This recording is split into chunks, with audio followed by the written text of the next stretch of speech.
Hey guys, what's going on? My name is Michael and you're watching IDV. So I have kind of a different video for you today. I wanted to do an experiment and see how much I could do on just my Apple Watch without using my iPhone. So for a full day, 24 hours, I turned off my iPhone and the only piece of technology I had on me was my Apple Watch.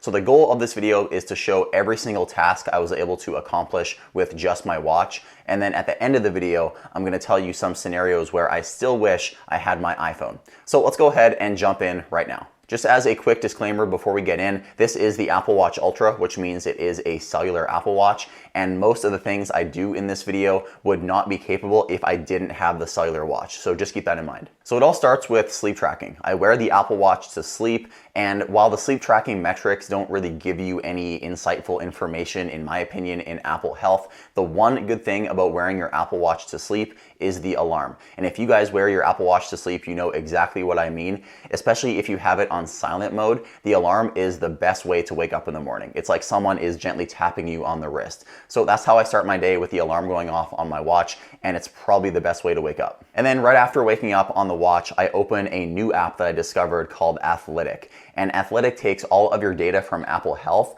and it tells you your capability of training for the day. So inside the Athletic app, it tells me I am ready to train for the day, so I get ready to head to the gym.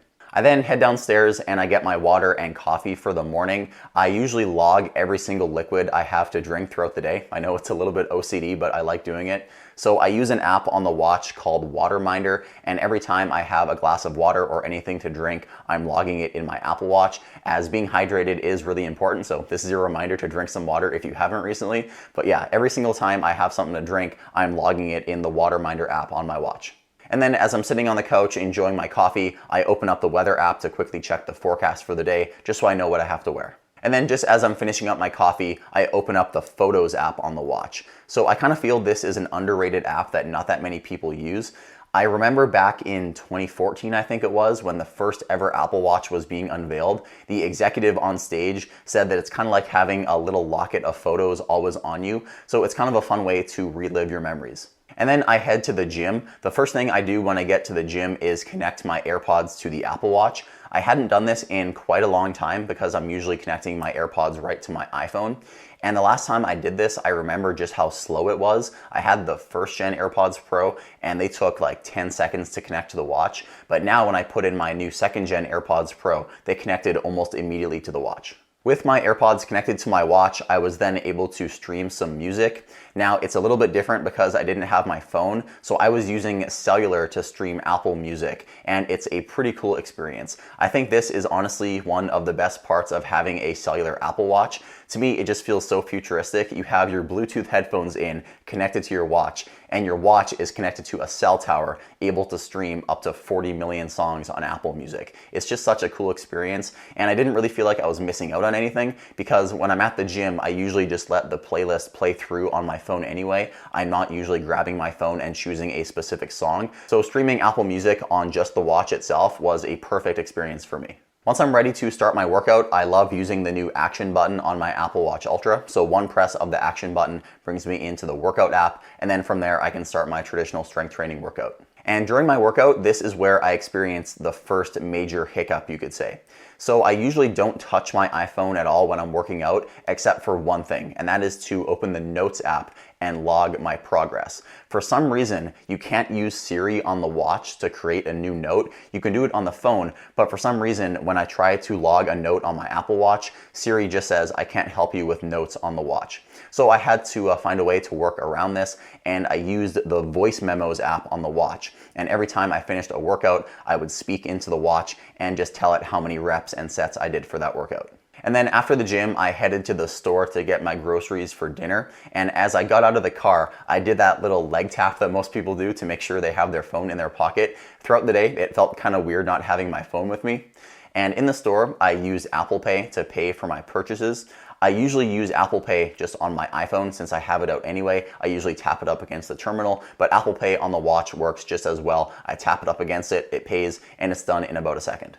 And after I get home from the store, as I'm still in my car sitting in the driveway, I use an app on my watch called Liberty Live to open my garage door. So my entire house is connected to the same Liberty system, and through this app I can control the thermostat, the lights, the garage door. So as I'm still sitting in the driveway using the cellular connection, I can open my garage door right from my watch. And then once I get in the house, I'm also using the application to change the temperature in the house as well, which is kind of cool. After all of that, I get on a phone call with a friend. I did have my phone in the house at this time, so I made sure that my iPhone was completely shut off. That way I was using the connection on my watch instead of my phone.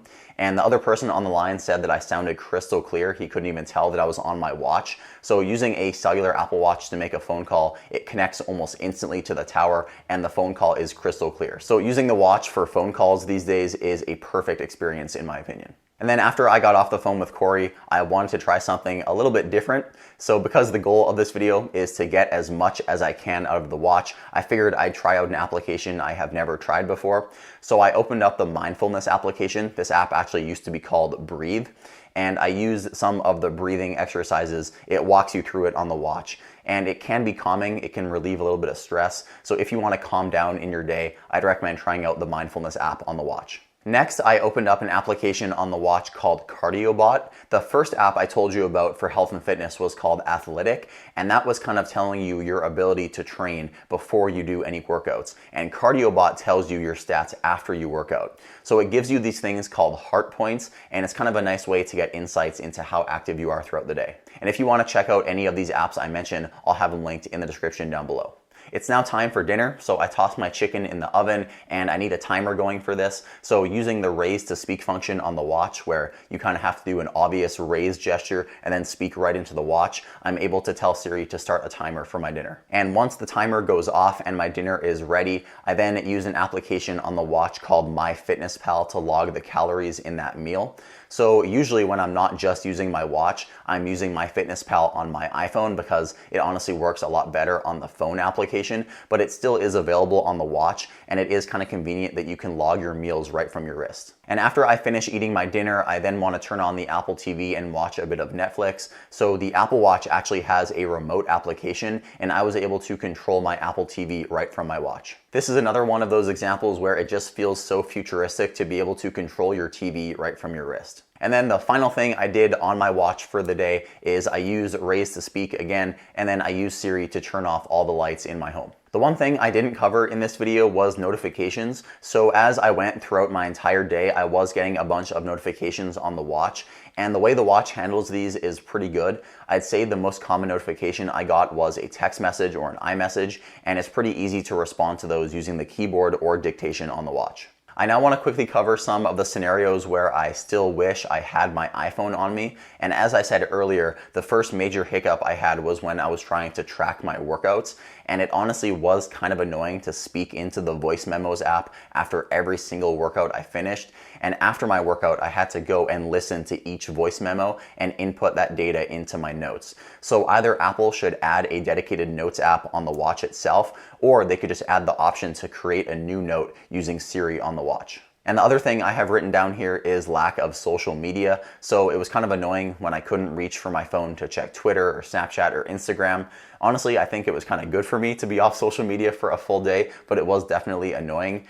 And the one thing I wish I could have done is watch YouTube on my phone, because I am watching a whole bunch of YouTube videos throughout my day, but I had to do that using either my iPad or my MacBook when I got home. The other thing I found a little bit annoying was the MyFitnessPal app on the watch. So while it still was nice that I could track my calories right on the watch itself, the iPhone app still works a lot better, and you obviously can't do a few of the functions you can do on the iPhone, like scanning a barcode, for example. And the final thing I have written down here is the Apple TV remote. This may be a little bit nitpicky on my end, but I find the remote app works a lot better on the iPhone, and it was a little bit frustrating trying to navigate my Apple TV UI on the tiny screen of my watch. So in conclusion, I was very, very impressed with how much I was able to do on just my Apple Watch. It is the perfect solution for staying connected when you don't have your iPhone, and it honestly does so much more than just keeping you connected. It is honestly like having a little secondary iPhone right on your wrist. In my opinion, the Apple Watch has completely changed the landscape of smartwatches